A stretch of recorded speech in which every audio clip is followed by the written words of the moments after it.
Hi, I'm Dr. Mollie Marti. Welcome to Resiliency Matters. This is where we take the big resiliency research and best practices and break it down into small bite-sized pieces that you can begin using immediately to strengthen yourself and others.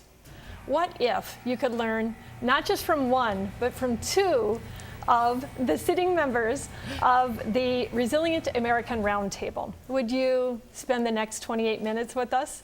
What if in the next 10 minutes you could learn the key recommendations made by the Roundtable after studying community resilience in depth? Would you hang out with us? Introducing my other half today, it's actually two other halves. Dr. Lauren Augustine is director of the Resilient American Roundtable. She is a Harvard-trained geologist with a special interest in risk and resilience. Linda Langston, I'm welcoming back to the show, the first time we've had a repeat guest. Linda is an elected official in Linn County. She's been a supervisor for 12 years. She served as the president of the National Association of Counties last year, and her presidential initiative was Ready and Resilient Counties.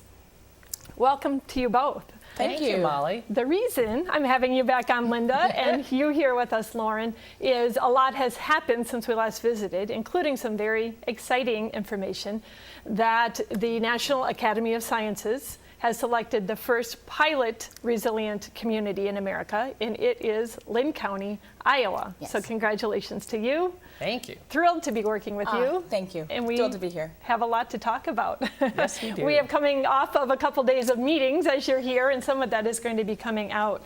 So let's lay some groundwork for resilience. You come here from the federal level, the national perspective.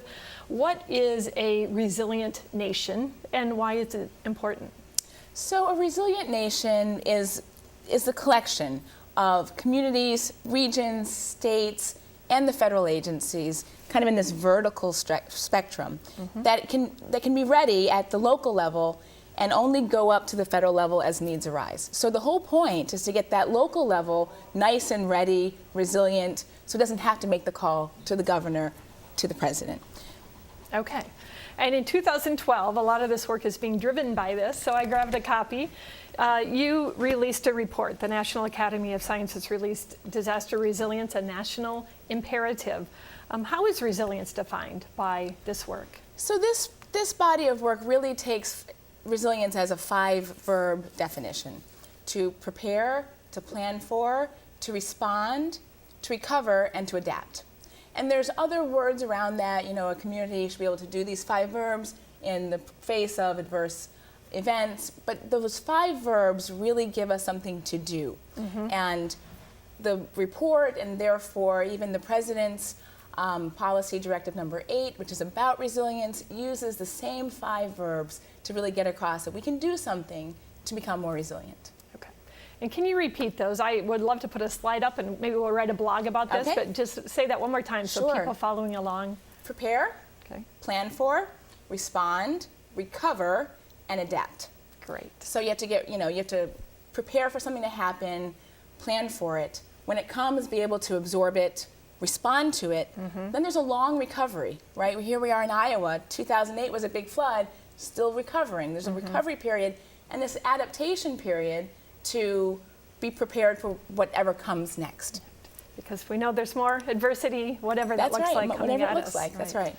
Okay, and then this report also has some key recommendations. Can you share some of those with us? Absolutely. So there's really 5 big ones that we'll talk about. One is to really get a handle on what your risk is. How do you understand your risk? How do you communicate it to yourself, to your office, to your constituents, so you can better manage it? So there's this risk set of recommendations. Second one is about measuring resilience.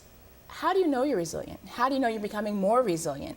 How do you document your progress? How do you say to your constituents, this was a good return on our investment? The third one is something that we all really work on, is no one can do anything alone, and we all are being asked to do more with less. So the third one is about partnerships and coalitions. The fourth one is about sharing what you know. Did you go through a flood? Did you learn something? Can you share that with other communities? Maybe you need more information and data. And the fifth one is all of those together to build towards a culture of resilience. That's great, solid stuff. what has the impact been of this report? I know one impact is we're sitting here because we wouldn't be sitting here without this work. But in general, what has that impact of this disaster resilience report been? Well, it even started before the report was actually done. 9 federal agencies, and sometimes federal agencies get along in a bumpy kind of way, joined forces for this report to be commissioned. And when it came out, the 5 recommendations really caught the imagination of a lot of policymakers, decision makers, academics, community organizations, and the response has been, since then, hey, can you help us implement what you said in this report? So the response has been extremely positive, and it really indicates a very strong appetite at the community, local, regional, state, and national levels. And Linda, last time I mentioned you were on the show as a front leader in our recovery of the 2008 floods here in Iowa. What has your experience been with this work and how it's impacting?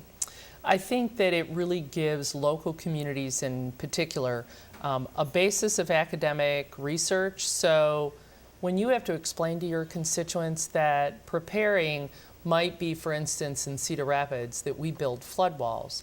But then there are secondary things. How is it that people are working together, understanding that we need to know things about vulnerable populations and we need to know things about businesses?